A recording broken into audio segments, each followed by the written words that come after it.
প্ৰতিনিধি আছিল এই প্ৰতিনিধিকেইজনে লগ হৈ ভাৰতীয় জনতা পাৰ্টিৰ পক্ষত এখন পুষ্টিৰ গাঁও পঞ্চায়ত আজি গঠন কৰিলে আৰু আগন্তুক দিনত এই গাঁও পঞ্চায়তখনৰ পৰা যে আমাৰ যিখিনি ৰাইজ আছে যিখিনি ৰাইজে এই মানুহখিনিক এই প্ৰতিনিধিখিনিক ভোট দি জয় কৰিছে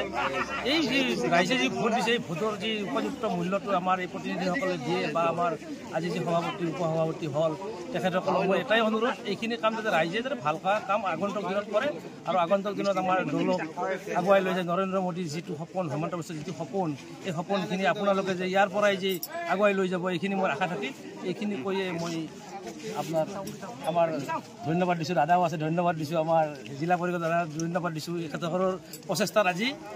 গোটেই আজি আমাৰ জয় জয়ময় অৱস্থা হৈছে পুষ্টিৰ পঞ্চায়ত এখন গঠন হৈছে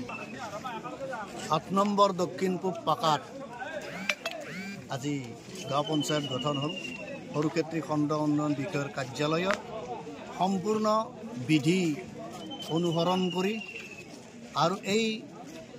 পঞ্চায়ত গঠনে সমাগত দিনত দক্ষিণ পূব পাকাত একতাৰ সৃষ্টি হ'ব উন্নয়নৰ সৃষ্টি হ'ব মিত্ৰতাৰ সৃষ্টি হ'ব এই কথা এই কাৰণেই কোৱা হ'ল যে এৰি অহা দিনত যিবোৰ কাম পঞ্চায়তখনত হোৱা নাছিল যিবোৰ অনৈক্য আছিল সেই সকলোবোৰ অনৈক্য যিবোৰ কাম হৈ উঠা নাই এই পঞ্চায়তৰ জৰিয়তে একেলগে একেবাটে থাকি প্ৰতিনিধিসকলে পঞ্চায়তৰ উন্নয়ন সাধন কৰিব জনসাধাৰণৰ বাবে কল্যাণকামী চিন্তাৰে আগবাঢ়িব আৰু ইয়াত ৰাজনৈতিকভাৱে কথাখিনি ক'বলৈ গ'লে একেলগে একেবাটে অসম গণ পৰিষদ বিজেপিৰ নেতৃত্বত অসম গণ পৰিষদৰ সমৰ্থনত আমি একেলগে একেবাটে অনাগত দিনত আছোঁ এতিয়াও আছোঁ ভৱিষ্যতে থাকিম এই চিন্তাৰে ইয়াত আমি মানে সমবেত হৈছোঁ আৰু আজি পঞ্চায়ত তেনেভাৱেই গঠন হ'ল কোন পঞ্চায়তৰ প্ৰেচিডেণ্ট দক্ষিণ পূব পাকা গাঁও পঞ্চায়তৰ 8 নম্বৰ ৱাৰ্ডৰ সভানেত্ৰী হিচাপে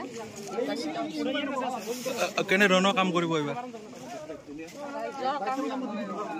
ৰাইজৰ কাম কৰিব আৰু এইটো